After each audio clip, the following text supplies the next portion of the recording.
Good evening, good morning, and good night. Welcome to Inappropriate Radio. It's your host, Shauna. And let's get into this. So, hi guys. I hope all is well. I just checked into a shelter, right? So, I am feeling crazy. It's not my time in the shelter as an adult. However, I did walk away from the opportunity to stay somewhere with someone who wasn't charging me, who lets me get my own car. I could do whatever I want pretty much. I have a kitchen. But when the Most High is telling you to do something, you have to be obedient or you will regret it, okay? So if you've been listening, right, then you know we've been discussing the periodic table. And tonight the topic is about the periodic table, but we're not going to discuss. I know, these 4 elements, it's like crazy hard to get through, right? Of the 4 elements that are essential to all, or at least most living things, right? We wanted to discuss them. We've discussed 3 of the 4. We've discussed all except nitrogen, being oxygen, hydrogen, and carbon, right? But then I was sitting here asking the Most High, like, okay, are we going to resume to the periodic table? Then he's like, yeah. And then he's like, but it's food. And I'm like, but it's food. And he's like, but it's food. So once again, I'm wrong. When we get these messages, most of the time, I think it's about one thing.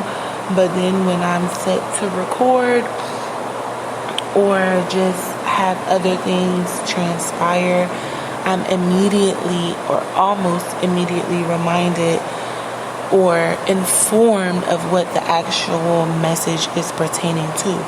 So initially I was thinking like, okay, we're going to be moving into this new realm, these new lifestyles. We're ascending spiritually, which usually means leaving a lot of worldly things behind, depending on what our calling and our positions are. I just lost my train of thought, but the main thing that I'm getting at is that I initially assumed that when we began to cover the periodic table, that we were going to be learning more about the elements, because we're going to be living in nature. And I also thought that it was because we were going to be using these elements to create ways to protect ourselves, to enhance the quality of our lives, and to increase the likelihood of us having other options to replace elements, like how they're saying we're going to run out of oxygen. How can we create more oxygen, or what substitutes to oxygen do we have, right? So that was initially the thought. And I know that that's still the overall gist of it, but today I'm like, okay, are we going to go with nitrogen? And he's like, no. And then he's like, but the 102 minerals. And I'm like, oh, snap. I mean, I know everyone knew this, but our bodies need those 102 minerals, right? They're all on the periodic table. Every single last one of them are on the periodic table. So, I think the whole point is to, again, go into this table, learn everything that we could, learn what it's for, learn its origin.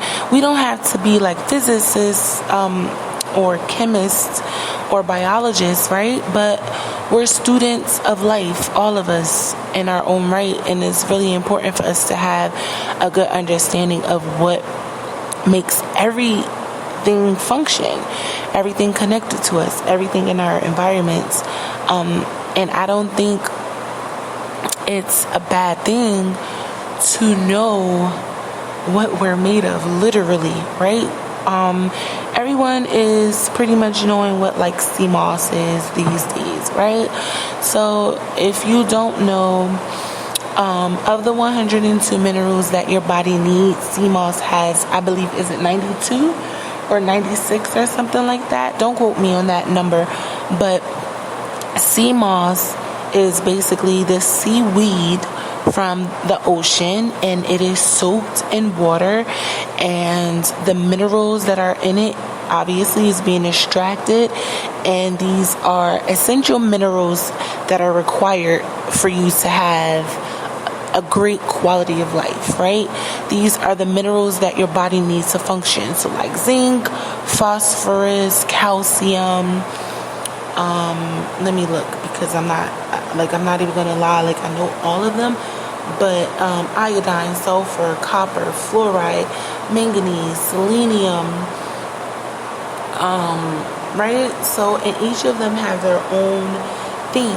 But again, when you go back to just the main four, or the basic four, right? Hydrogen, oxygen, carbon, and nitrogen, then you realize having too much of anything is harmful or toxic to the body, and this is no different. All of those minerals, our bodies need them, but only a certain amount. Once you go past those amounts that are required for us to have for life to be sustained, then it becomes toxic and harmful to us, right? So it's really important that we just have this better understanding of how to survive off of the land. Where can we naturally get zinc? Where can we naturally get phosphorus and copper and iodine, and all those different elements that are minerals that are required for us to have a better quality of life, right? Now, I did want to know,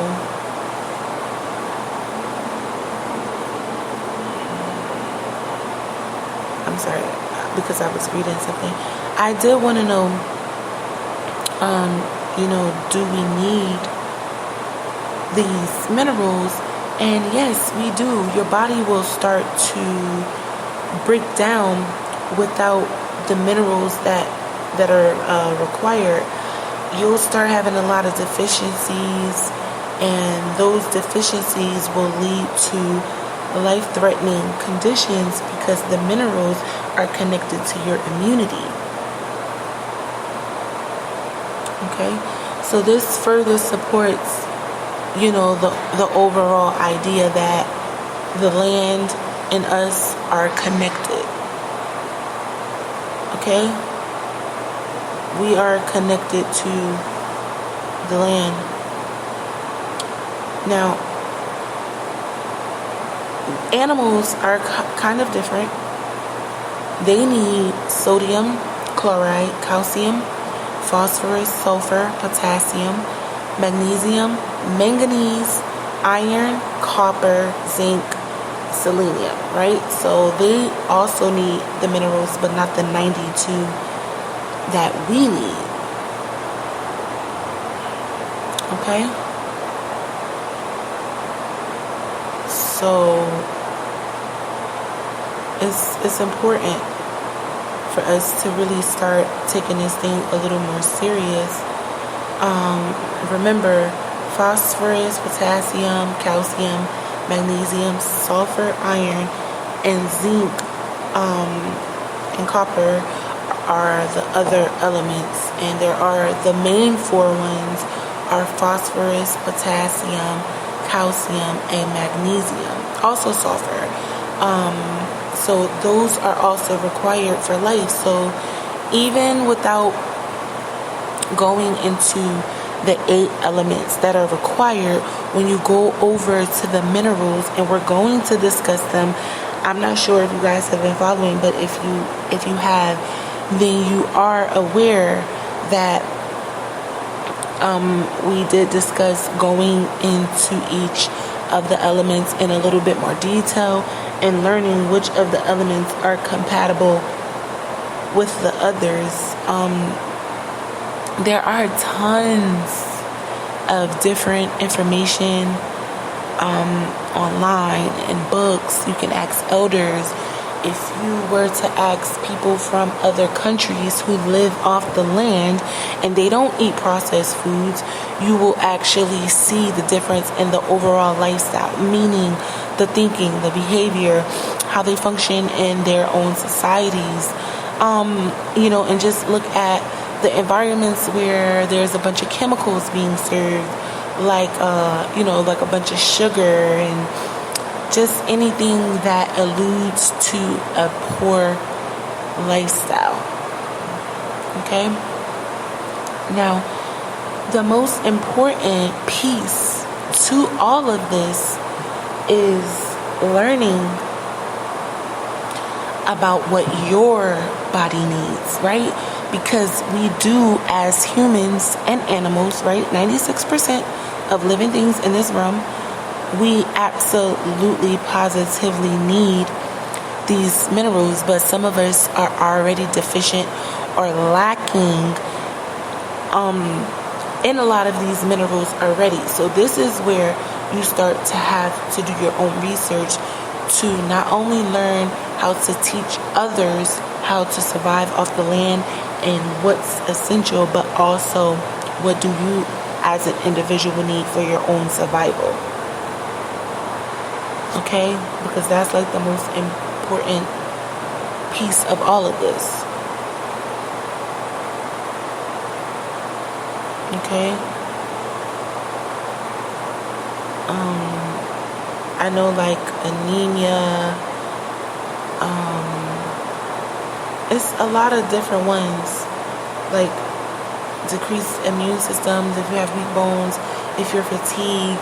Iron deficiency, I believe, is the most common deficiency, which you could be like anemic or I forget, but yeah, then you have like vitamin D deficiency, you have zinc deficiency, right? You have magnesium deficiency. So there are already deficiencies that are going on where people don't even realize that if they were to learn a little bit more about the periodic table, not only can you find out what you can do, you can find out replacements for things if you may not have access to them. Why? Because you'll know what properties have what properties, and that'll allow you to know what group these elements belong to, and that will allow you to understand what can be used in the place of another thing, or what things can't even be connected or joined together, right? So that's the overall key: learning yourself, learning your environment, and this will in turn help your bloodline, because if you have a deficiency, if you correct the deficiency, there's a stronger chance that A, your bloodline will become healthier and stronger, and B, your offspring or those coming behind you will have a stronger connection to the minerals itself. Meaning, okay, if I'm sick, I just so happen to find out that I am anemic, which means that I will be low in iron or zinc or magnesium or whatever, right? I have this deficiency. I find out that I'm lacking or decreased in that area. I improve on it, and I'm in New Jersey, right? And then I go to a place like California, right, where there's gold and copper in abundance in the mountains in certain areas. So I may not have the access to the iron that I need, but the copper and the gold is even better than the iron. You see what I'm saying? Or my child just so happened to move there because they had some sort of job opportunity that the angels crafted, and this will in turn keep the deficiency from recreating or manifesting itself again in that bloodline. Okay, but I'm gonna leave it here.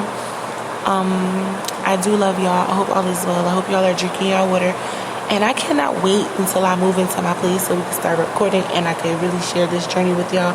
God is always good, no matter what's going on. Just learn how to be grateful and thankful.